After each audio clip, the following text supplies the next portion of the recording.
programs or things, or hopefully things that you can consider pursuing or developing down the road. And then the last thing I want to highlight is a psychological fact that's been really well understood for decades now, which is that the approach that we typically use for making these decisions, this kind of holistic review where we judgmentally or impressionistically combine information together, is really inherently problematic. It does not work particularly well. And I'm going to try to offer some alternatives to you that provide a bit more structure and better information. So I'm going to argue that we really want a whole lot of different things when we're evaluating students for admissions. We certainly are interested in some of their more cognitive skills, but we also really would like to have students who are really strong in both intrapersonal characteristics, basically their ability to manage themselves, their willingness to be open-minded, drive, self-control, and so on. But we also, particularly in increasingly team-focused research and scholarship, we also want some pretty good interpersonal characteristics as well that make a big difference down the road in terms of careers. Building good networks, working well on teams, being a leader, even empathy and communication are all valuable attributes to have. So what I'm going to do is talk a little bit about some of the assessment and what we know about each of these pieces, and then try to pull it all together. So with respect to cognitive skills, this is actually one of the areas that's been most heavily studied. We have thousands of studies in this area on hundreds of thousands of students. We made an effort to kind of try to pull together the information that was available across all of the major admissions tests that are used, both in science, but also law, medicine, business, pharmacy admissions. And what we see, there are a number of patterns in here, but some of the main patterns are when it comes to predicting people's ability to kind of gain and accumulate knowledge, things like standardized tests work pretty well. When it comes to predicting more motivationally determined outcomes, like finishing a degree, they have modest relationships. They're probably worth considering, but the main reason students fail to complete a degree has more to do with their personality or temperament, and typically less to do with some of these cognitive abilities. Zeroing in a bit more on the GRE, which is probably of greater interest to this group, there's the pattern here fits kind of what I described before, that more motivationally determined outcomes like degree attainment tend to have more modest relationships with the GRE, around 0.2 for the verbal and quantitative scale separately, and combined a little bit more than that if we weight them and add them together. But one thing that we do see across disciplines, and I should note that in other papers, we've broken down the data by different kind of general fields like humanities, STEM fields, and the like, and we get very much the same pattern of relationships. But one thing that we do see is that the GRE subject test, which is a field-specific test, tends to outperform other predictors. It tends to be the single best predictor. Now, it can be, of course, combined with other pieces of information. But the subject test works really well. And what's particularly interesting about it is it's about twice as good for predicting, again, these more motivationally determined outcomes like degree attainment. And the reason for that seems to be that in part, it's capturing people's interest in the field, kind of their interest and passion for the discipline. I'll circle back around to that finding in a bit. Now, one of the reasons that there's concern and controversy, in fact, it's probably the main reason there's a concern and controversy about using tools like the GRE, is that they do wind up showing differences across groups. We do wind up seeing mean differences in other variables that we use in admissions. For example, grades earned also show patterns of differences, although they're not typically as extreme as what we see for standardized tests.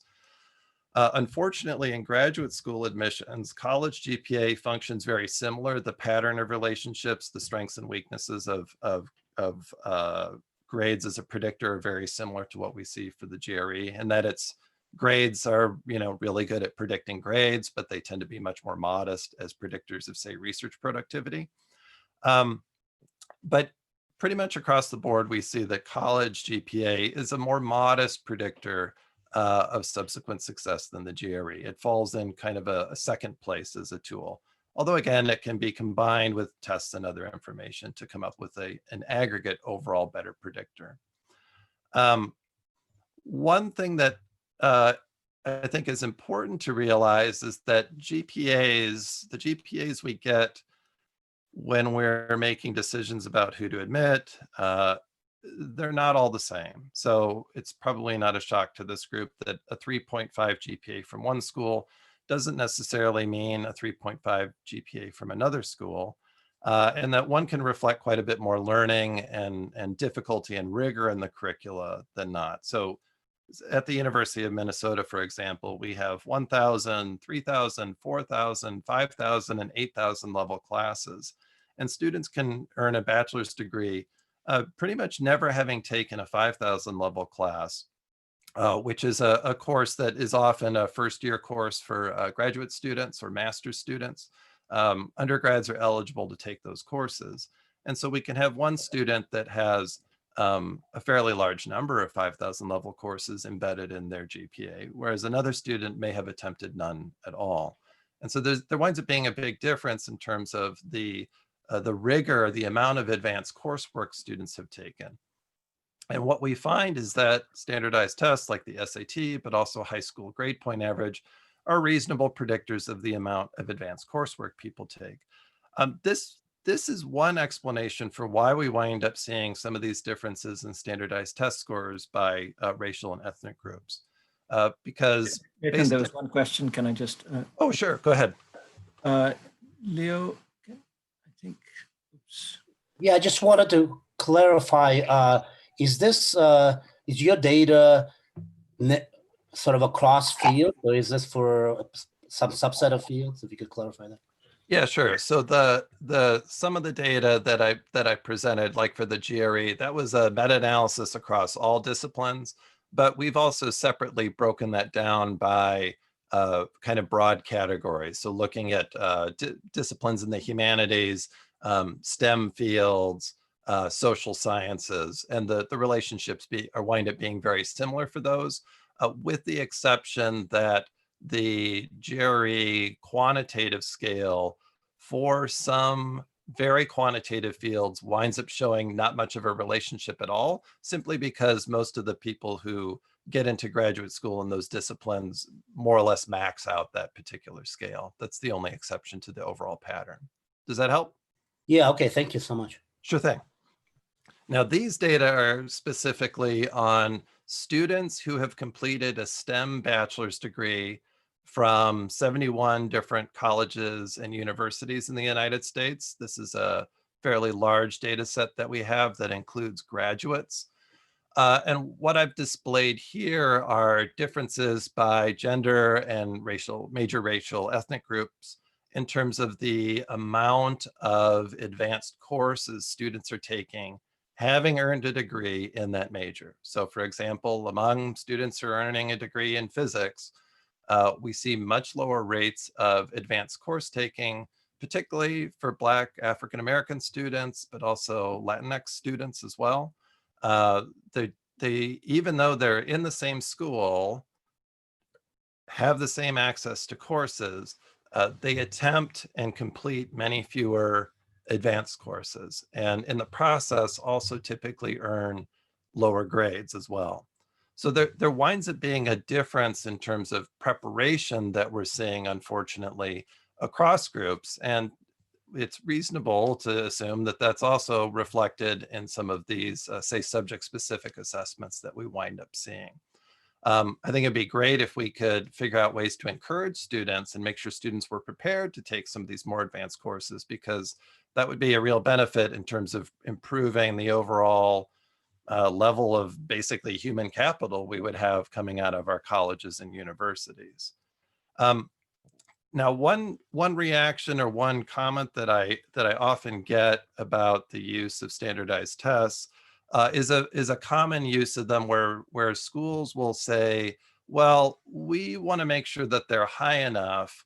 You know, we kind of have maybe a soft cutoff that we think about, but then above a certain score, we don't really pay much attention to it. And so this is a testable question. Is there essentially a good enough threshold where beyond that, there really aren't much in the way of differences in terms of subsequent performance? Or is it different than that, that generally we see that higher scores are associated with better performance? This has been tested by a number of people. I'm going to present two of the kind of bigger studies, more interesting studies on it. One is done by some of my colleagues, Arnesen et al. They looked at academic outcomes and also work-related outcomes using these verbal and mathematical reasoning type assessments. And they see evidence that really pretty much supports that more is better, that higher scores are consistently associated on average with better performance, in this case in college and also on the job. Probably the most dramatic example of this, and probably the one that's most relevant for the folks who are attending today, is a longitudinal study that was done by Lubinsky and colleagues at Vanderbilt University. They collected data on students at the age of 13 and identified students who were in the top 1% of cognitive skills, verbal and mathematical reasoning skills. And then they tracked them longitudinally. And these are some data from a 25-year follow-up that they did. I think they're collecting a 30 or 35-year follow-up, or did that recently. But anyway, these are the data from the 25-year follow-up of students who are in the top 1% and what they subsequently did. And there are a couple takeaways from this. The first is that it was indeed the case that these tests were related to outcomes like publishing in STEM journals, earning patents on technology, earning a doctoral degree, completing a doctoral degree, and also in the humanities, things like literary publications, writing a novel, collections of poetry. But that's actually not what I would say is most interesting about this particular figure. They had enough data that they were able to break the group into quartiles. So we're taking students who are in the top 1% and breaking them into the top 25% of the top 1%, all the way down to the bottom 25% of the top 1%. And so the students that are down here in Q1, they are merely just above the 99th percentile versus students who are in the top 25% of the top 1%. And what we wind up seeing is a pattern that suggests that this idea of kind of an asymptote where it levels off just isn't actually supported by the data, that more is always better. Students in the top 25% of the top 1% were more likely than their already exceptional peers to do these various things, publish in STEM journals, earn patents, and the like. So more is better, but that doesn't mean that other things don't matter, and that doesn't mean that we can't make more use of some other information we have. One place that we could probably make better use of some of the information we have is to better use the college grades that we get. And one of the things that my lab has been experimenting with is, and if anyone's interested in and has student data, is interested in participating in this, I'd certainly be open to that, is basically creating composites of courses that are especially important for success in the graduate school program. So just as an example, when I was in college, I took a course that I really enjoyed on East Asian art history. It kind of made me a lifelong fan. I get books on it and read about it. I really doubt that my performance in that course had really much of anything to do with my subsequent successor work in psychology.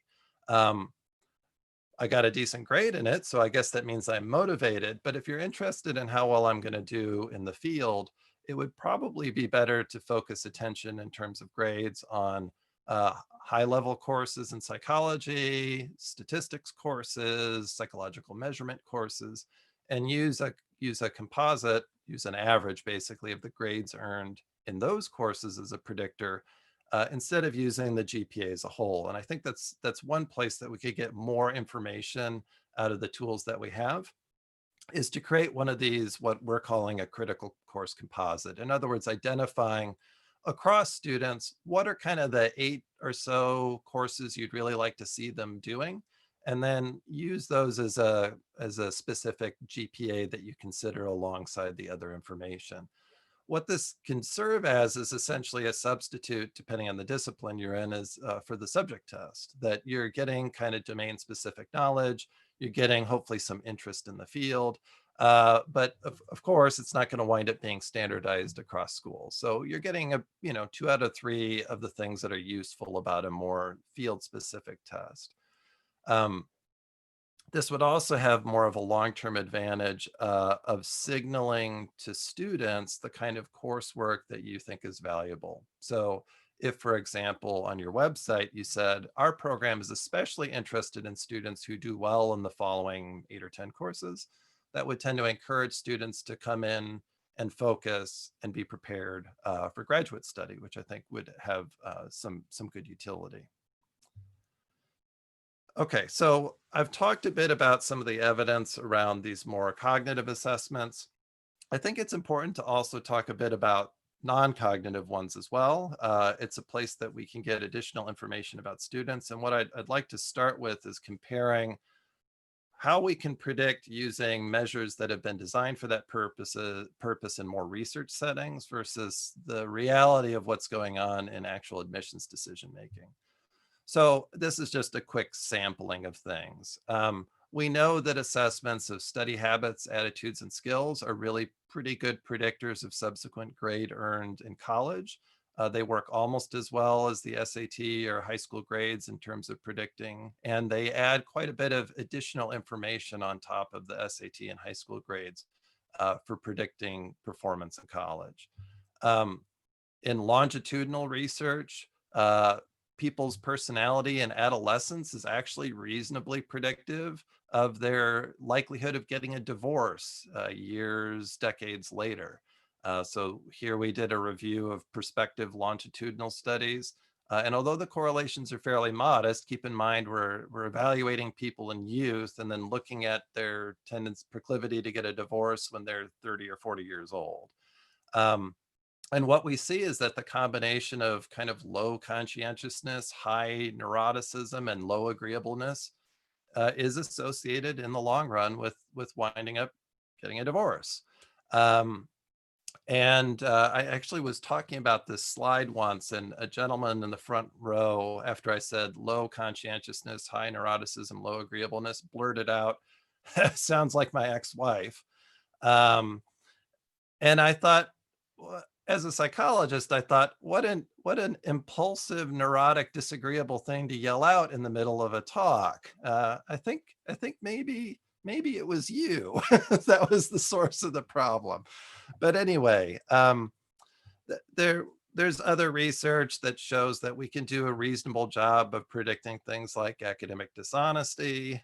So in other words, if we develop an instrument that's designed to measure the right kinds of characteristics, we get reasonable utility in terms of being able to predict subsequent behavior. However, how are we actually doing in admissions? What I talked about before is more of the idealized research case. How are we actually doing when it comes to admissions? Well, this is an area where I think that the evidence that we have is really shockingly thin compared to what it ought to be. So in contrast to things like the GRE, where back in 2001, we found data on about 82,000 students on the GRE. When it comes to letters of recommendation, there's data only on somewhere around 7,000 to 8,000 students. And this one actually has more information than a lot of the other tools that we use. So I've bracketed in the results here from this meta-analysis looking at letters of recommendation. Unlike the other work that we've done, this has not been disaggregated by specific discipline or field, simply because K reflects the number of studies available for that particular analysis. You can see that at most we have maybe 16 studies looking at the relationship between letters of recommendation and subsequent performance. And what we get is really not very exciting. Generally speaking, we're getting correlations around 0.1, maybe as high as 0.2. When we wrote this paper, we did point out that there is some reason for hope here.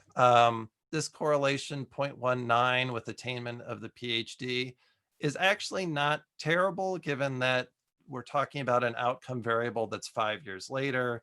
It's a dichotomous variable, and it's influenced by a whole host of things. There are lots of different reasons students fail to complete the PhD. But we're not seeing particularly strong relationships between letters of recommendation and subsequent outcomes in graduate school. And I think even more importantly, the letters of recommendation don't generally add much additional information when it comes to predicting success above and beyond earned grades and standardized tests. There's a question from the floor. Yes, please. Hi, sorry, if you don't mind, can I just ask about the letters of recommendation? How are you quantifying the letter to correlate it with some measure of success? That's a great question. So there are two ways that that's been studied. One is to ask letter readers to read the narrative letter and then come up with a rating or evaluation, typically on multiple dimensions. How motivated do you think the student's going to be? How good of a graduate student are they going to be? What would you predict that their grade point average is going to be? So those kinds of predictions based on the text in the letter. The other way that the research has been done on this is when the letter writer actually provides an actual rating. So we use the quantitative rating from the letter writer and then use that as a predictor. And we see a little bit more predictive power out of actually ratings than we do interpreting a narrative. And that's probably because it takes out a bit of the interpretive middleman. I have to read what you wrote and then make sense of it and then reinterpret basically how good of an evaluation that is. And that extra layer of interpretation seems to degrade the predictive power of the letters of recommendation a little bit. There is some evidence that we can probably do better with letters of recommendation. The long narrative letter isn't serving us as well as it probably could be. Instead, what would be better is to ask people to rate key characteristics that we'd like to see in our graduate students: resilient, open-minded, driven, good team player, those kinds of things. Ask them to rate the student and then ask them to provide a justification for it, a specific example of when they've seen that level of, say, open-mindedness or that level of resilience. Give me an example specifically of when you've seen the student be resilient. This two-step process seems to work well for a couple of reasons. One is that it's actually less time demanding of letter writers. They don't have to write quite as long of a letter. And so you get a little bit more attention to it. I don't know about your experience, but I often wind up writing just a ton of letters of recommendation, and it's hard to put the effort in to get them really detailed in each case. We're using actual ratings here, which tend, as I mentioned a moment ago, tend to be a little bit more predictive. And the last thing is that asking for this justification, this behavioral justification, really seems to help because it becomes difficult to say, oh, this student is the best I've ever seen, say in terms of resilience. And the only examples I can come up with for how resilient the student are pretty ordinary. In other words, how can I make that claim that this student is exceptional when I have no examples of the student being exceptional? So it seems to act as a check on that. And also improves the overall quality of the letter of recommendation as a whole by tamping down on some tendency that people have to basically inject bias into the letter of recommendation. I don't know about your program. We don't actually typically use interviews, but some graduate school programs do use interviews in making admissions decisions. And the research at both the college and to a lesser extent the graduate school level are pretty depressing. So this is just a sampling of some of the studies that have looked at the utility of interview evaluations for predicting subsequent success in college. No evidence of incremental validity, correlations below 0.1, interviews not being a significant predictor. We looked at this fairly recently in terms of predicting success. Most of the data are coming out of medical school programs because they've been one of the heaviest users of interviews in their process. And I should note that medical schools have become many of them have become sufficiently disillusioned with interviews that they are moving to other approaches and other formats. And so we're just not seeing particularly good predictions for interviews. And when I mention this across all sorts of different audiences, people are often kind of surprised at that because the experience of giving an interview often feels like a very rich and insightful experience. You wind up feeling that you know the student, and you're getting good information out of them. And so I'd like to give you an example to try to highlight what is actually, that there is some truth to that. There's a reason we're getting correlations here that aren't actually zero, but there's a reason that they aren't as robust as they might be. And then I'll talk a bit about how we can make them better. So this example I use mostly in college admissions, but it'll illustrate the point for graduate school admissions. So let's imagine you're doing a college interview, and the person on the right's actually my son. And he shows up to a college interview, and you're using a traditional interview, which is basically you have a bunch of fairly broad questions you might ask, but you also tend to just try to engage with the information that the person presents to you. So a very natural question would be, if say he showed up in a Boy Scout t-shirt, hey, it looks like you're a Boy Scout. Tell me about, scouting. What do you like about it? What is it? Tell me about your memories. How do you feel about it? So my guess would be that my son would probably tell the story on the right about Boy Scouts. Benjamin was born with a severe congenital heart defect and endured a number of heart surgeries. And along about adolescence, he came to the realization that part of the reason he's here is because other kids were brave and other families were brave. And a lot of scientists did some really great research, and that he wanted to give back. And so he is, I wouldn't say much of an athlete because of his heart disease. But he trained for a year so that he could swim a mile across a lake to raise money for for heart research for the American Heart Association. Now, I think this is a good story. I've told it enough. I can get through it without choking up too much. He's a great kid. This is a nice story. We've learned something about his personality. We've learned something about his motivation and how he sees himself in the world. But, and here's the but for for interviews, I'm sorry. Here's the but for interviews. Isn't this the kind of thing that would show up someplace else in the application, right? Isn't this something that would probably mention someplace else? Since then, he's done a triathlon to raise even more money for heart research. This is something that we'd get information on elsewhere. And so we're basically wasting our opportunity to gather unique and valuable information. But perhaps even more to the point, what if he was wearing a different t-shirt? What story would we wind up hearing? Well, the story we'd wind up hearing would depend entirely on the t-shirt he's wearing. And so we're leaving basically to chance what information we're collecting about him. And we want to avoid that. And this is one of the liabilities of less structured, what are called in my field, unstructured interviews. Unstructured interviews are not focused on specific behaviors that are relevant for school. So you are better off asking very specific questions about those kinds of situations, those scenarios that are most relevant for success in the graduate school program or in college. Otherwise, you get kind of a shotgun of information, and some of it might be good, some of it might be bad. And that's why we see these very modest correlations for traditional interviews. We can indeed do better. So this is research on building either low structured versus high structured interviews for predicting job performance. This is an area where we have about 100 years of research, and we've learned quite a bit about the difference between a good interview and a bad interview. Using the elements that produce a high structured interview massively increases the predictive power of the interview. And it also increases the inter-rater reliability. In other words, if I do the interview or you do the interview, we're going to wind up arriving at more or less the same conclusion about the candidate. The problem with low structured interviews is that there's very little inter-rater reliability in them, simply because they tend to be so diffuse and focused. And what you get varies quite a bit.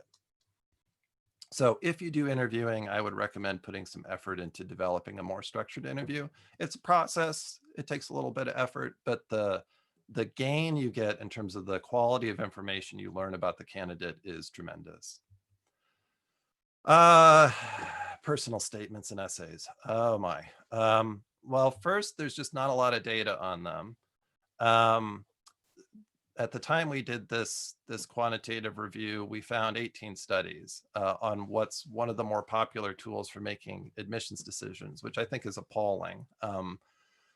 But in addition to that, the correlation with things like faculty performance ratings, asking faculty to evaluate their graduate students on a number of dimensions, the quality of their work, their professionalism, their research, their scholarship, the correlation is only 0.09. It's a very modest predictor at best of how the student is going to perform. And we also know absolutely nothing about how these are associated with diversity concerns. We don't really know much of anything about how they may differ across different groups. Can we improve them? I'm not so sure. I think they're kind of a pile of burning garbage, but maybe we could make them a bit better if we asked for people to comment on specific scenarios or goals that they're interested in pursuing in graduate school. Give us basically your plan, or tell us about how you've dealt with teamwork. Tell us about how you've dealt with failure. In other words, try to at least make it a little bit more focused on some of the characteristics that we really care about. There's even some research, I don't want to beat up on this more than I need to, but there's even research that shows that student personal statements and essays aren't even very good indicators of their writing skill. They tend to be so honed and crafted with input from others that they aren't even really a good reflection of whether the student can write.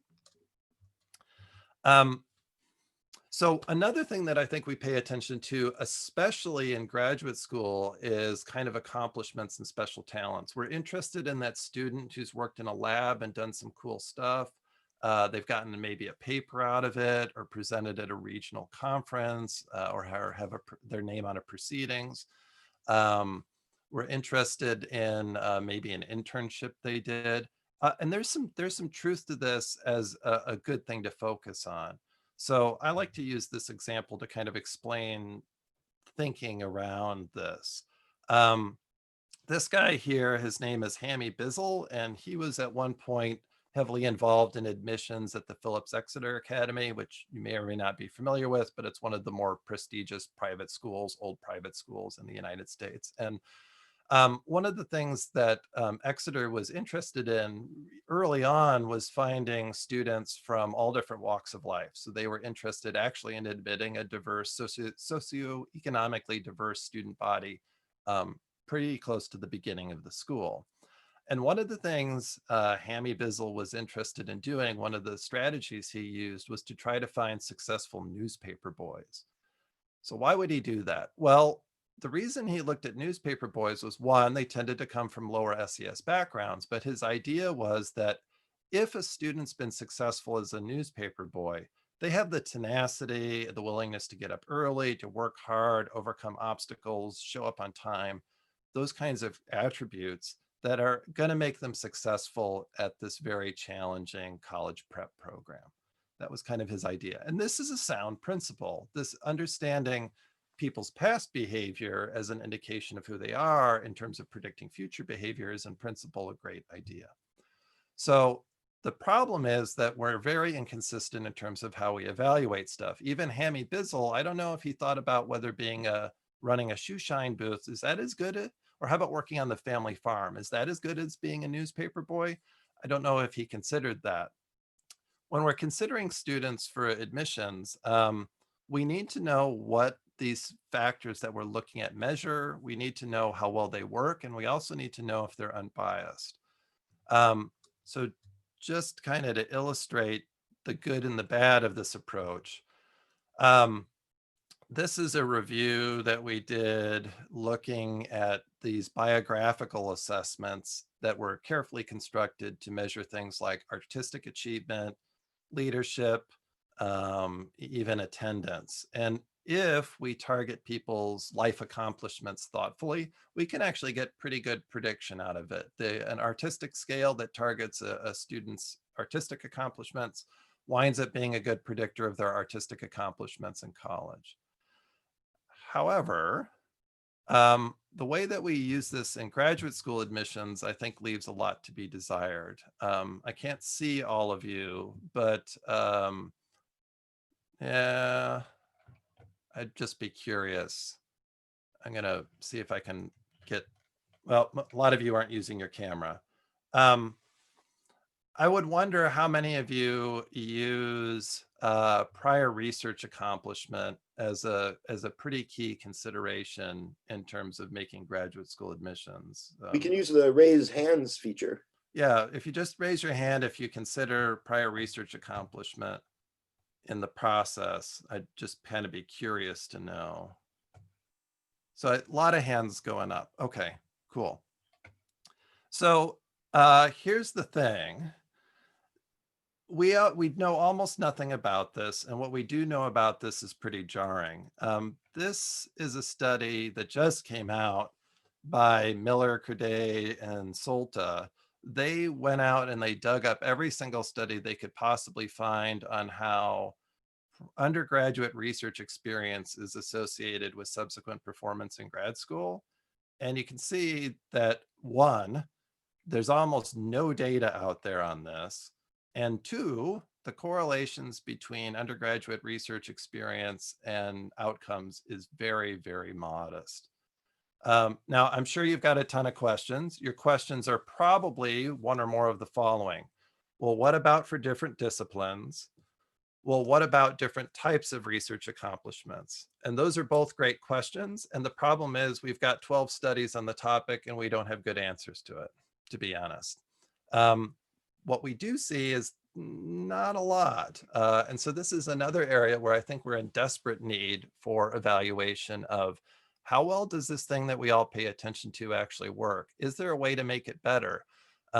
Is the student who publishes a paper actually much more likely to have subsequent publications, at least above and beyond the one that they already have? Which is probably one of the things that's driving this actually very modest correlation in the first place, that if you start with a publication, you're going to wind up having a publication. And so there's going to be a correlation as a result of that. So this is another area where I think we need some schools to get together and try to pool some data and do some research. I continue to think that this is a promising way of doing it, but based on what we know so far, it's not very promising. And the last thing that I would add is, what about the students who come out of schools where there isn't a lot of research? So students who are applying from non-Research One universities, the faculty are less research intensive and active. Is this even fair? Do we see group differences on the basis of this? I would imagine that students who are more likely to, say, go to satellite campuses from, say, the main campus are going to have less opportunity to do research and do research that's visible. Is that fair? Is that actually an accurate reflection of how they're going to perform in graduate school? I don't have the answers to that because we just know so little about it. And yet we focus so much attention on it in making admissions decisions. So this is where a lot of the pieces of data that we have stand, just to give you a sense across different, some of the different tools that we have in terms of how they're associated with various outcomes we care about, whether it's grades or finishing the degree or publications, and then all of that in contrast with undergraduate research experience. One of the outcomes that I think, one of the measures of student success that I think is most valuable is looking at faculty ratings of student performance. I think I have a pretty good sense of how my students are performing and their accomplishments and what they're learning and basically their success.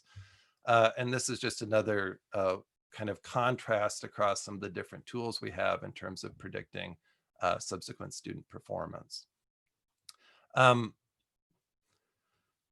So this is what I've talked about mainly is how each of these different tools we have are associated with success. I've talked a little bit about those tools that provide incremental evidence over others and how we might upgrade some of them. One of the last things I'd like to talk about and then get into a discussion is, what do we actually know about making the decision? So there are probably different processes across different schools. I've done both observational research and also consulted with a large number of schools over the years. There are a lot of things that they have in common, but each of them have their own foibles in terms of how they basically evaluate folders when making decisions. So I'd like to talk a little bit about this. And I'm going to start out with a group activity. But you can do this, it's a Zoom-friendly group activity. What I'd like you to do is on some scrap of paper or on your arm or desk or whatever you want, write down the last 2 digits of your cell phone number. So right now everyone's going da-da-da, da-da-da, da-da, da-da, last 2 digits of your cell phone number. So write those down. Okay, so I'd like you to look at that number, the last 2 digits of your cell phone number, and then I'd like you to below it write a number, which is your estimate of the number of countries in the continent of Africa. How many countries are in the continent of Africa?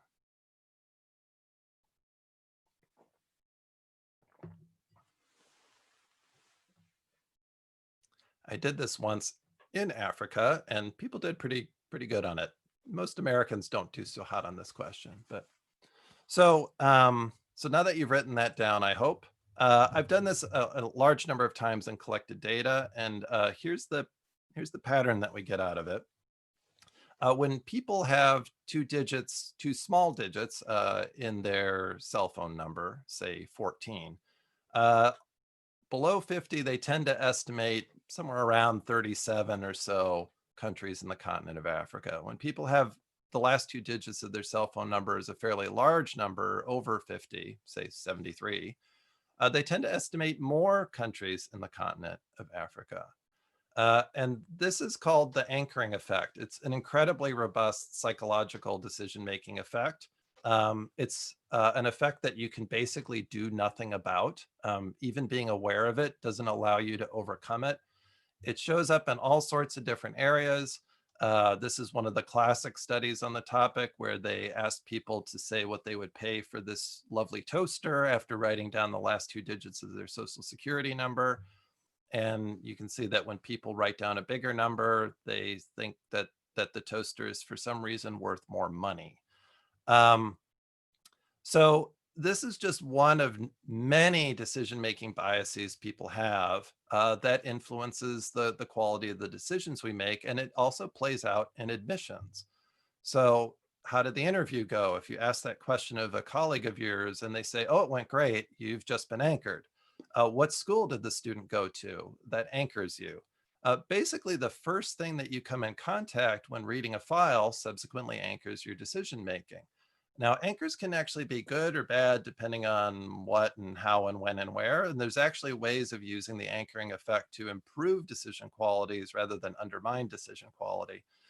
But there's just this slew of things that we have in our head that help us navigate a complicated world, but get in the way of us efficiently and effectively combining multiple pieces of information together in a rigorous way. Now, one of the first studies that looked at this— Nathan, there are a couple of questions from the floor. The people who raise their hands, could they please? Sure. Svetlana, could you? I think. Sorry, Svetlana, so you just need to unmute. I think he. Well, okay. Shivaj just unmuted me because I raised my hand. Well, yeah, you both. Okay, Leo, you go, and then. Okay, sorry. Just to clarify things. So if you would have said not phone number, just said call out, a 2-digit number or something like this, a number under 100. There's still anchoring effect. I mean, just yeah. There's a really fascinating literature on this, that anchoring effects occur anytime quantitative information, or even in some cases qualitative information, is presented to people. And the effect of an anchoring effect is even more powerful when the anchor is salient. So I gave you a non-salient anchor. Your cell phone number has nothing to do with how many countries are in Africa. When the anchor is salient, it is even more influential. And this is used against you all the time. So when you go to buy a car, what is plastered in large prominent numbers in official text on the side of the car, the sticker, right? There's The retail. yeah, the sticker price. Does anyone pay the sticker price? No. Not unless you're a fool. No, you don't pay the sticker price, but it's intentionally an exaggerated cost for the car so that they can anchor you. When you go to the liquor store, they use aspirational items up at the top shelf or in that nice little plexiglass box, and they put the prices on it. And you look at that and you go, wow, that's a lot for single malt scotch. And suddenly the number for the single malt scotch underneath it looks reasonable because they've anchored you, and we like to make comparative judgments. So yeah, anchoring is pretty pervasive, and it's most powerful when the anchor is salient. Thank you. I Sure think thing. there's a reasonable case that our current president uses that technique constantly. I think one gets the sense that he's Yes. Some people call it moving the goalpost. Sometimes people will move the goalpost to try to anchor the discussion. There's also a framing effect, which is quite powerful. It's what Danny Kahneman in part won the Nobel Prize for when he, in economics, his work on essentially the irrationality of judgment and how it kind of undermines the notion of the rational actor in economic theory. So yeah, there's this is a kind of an interesting area, and one of the implications of it is that people tend to be pretty inconsistent in terms of how they use information. And one of the first studies on this was actually using data from the University of Minnesota. Sarbin did an analysis, and here's what the comparison is. Sarbin, I just want to make sure we get back to Svetlana's question if she. Oh, I'm sorry. Yeah. I'm sorry, there are two. she lowered her hand, so I assumed she was done. But Okay, well, if you have a question, make sure to ask it. So what Sarbin did is turn college admissions test and high school rank into percentiles, added them together, and used that to predict subsequent grade point average in college. And you get a correlation of 0.45 here. Sarbin then compared that with a holistic admissions process where admissions counselors evaluated the full file, including high school rank and admissions tests. So they had the same data plus additional information, kind of like us making decisions about graduate students where we have tests and grades and all sorts of other information about it. And their predictions of how well students would do only correlated 0.35 with subsequent GPA. So they took all of the information in this simple equation above, had additional information about the student, and made worse predictions as a result. This phenomenon has been replicated over and over and over again. I'll just give you a couple additional examples to show you how pervasive it is.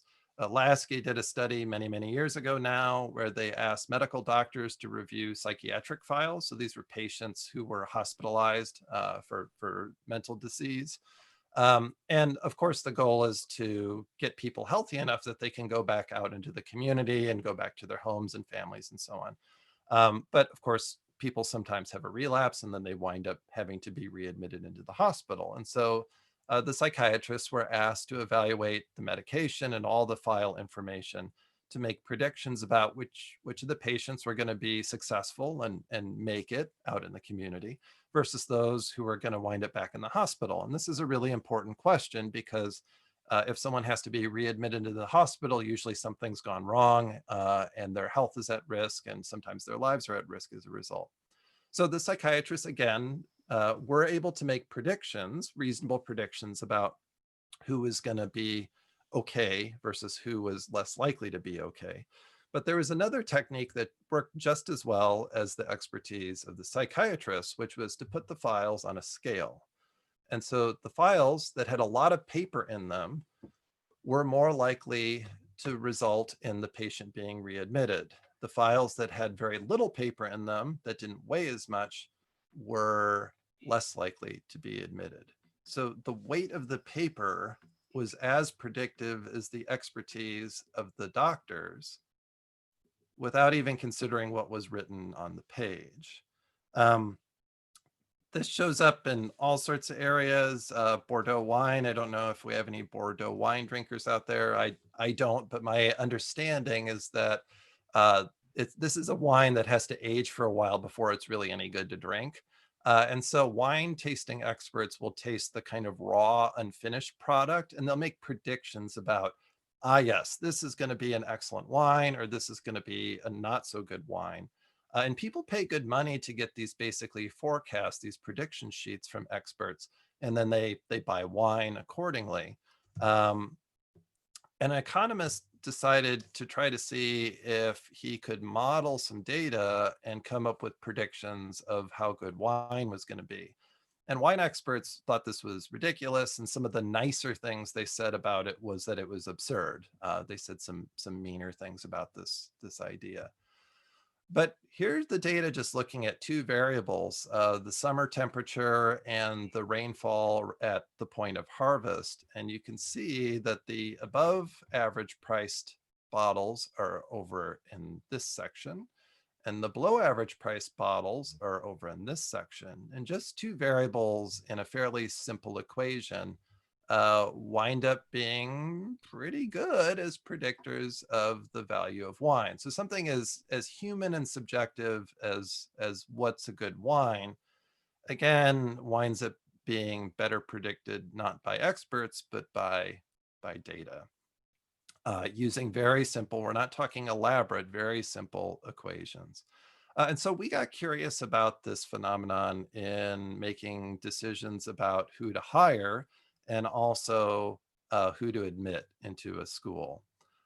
And we looked into this not because we didn't think that there wouldn't be a difference, just based on all the data over the years, we expected that there'd be a difference between simple equations versus expert judgment.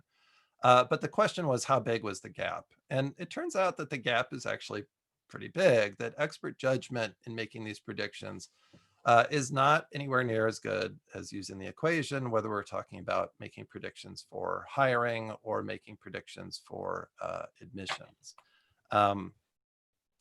Now, there are some ways that we can minimize accuracy loss. We can try to use better quality predictors coming into the system. But there's also a well-replicated phenomenon that as decision makers get more pieces of information to aid in their decision, so say we add some additional assessments or some more interviews into our graduate admissions process, decision makers, their confidence goes up with more information, but their accuracy often does not. So more information makes us feel really certain that we're making a good decision, but our inability to really aggregate effectively lots of data points when we're thinking about a student application means that the decision doesn't wind up being any better. So we feel good about it, but we don't wind up making better decisions. One thing we can do is have all committee members make independent judgments and evaluations of the candidates and then aggregate that together without discussion. So I make my judgments and rate and evaluate all the files. You make your judgments, rate and evaluate all the files. Another colleague makes their judgments. The more the merrier, but usually at least 3 is necessary to start to get some stability. That combination of judgments seems to work reasonably well. My foibles and inconsistencies tend to average out when it's added to your foibles and inconsistencies, as well as another committee members. So the common practice of getting together and just discussing files is not optimal. You're better off at least starting with the anchor of aggregated ratings across all committee members. That's a much better place to start.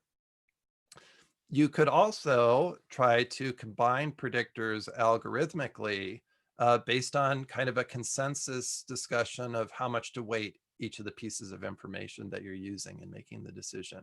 And you could start with that as a starting point for a discussion about who to admit.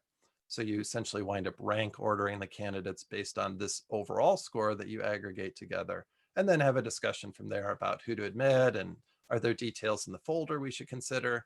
I like calling this getting the ball on the green. In other words, once the ball's kind of close, then we can use our somewhat noisy, messy group consensus approach and still be in a reasonable place in terms of decision making.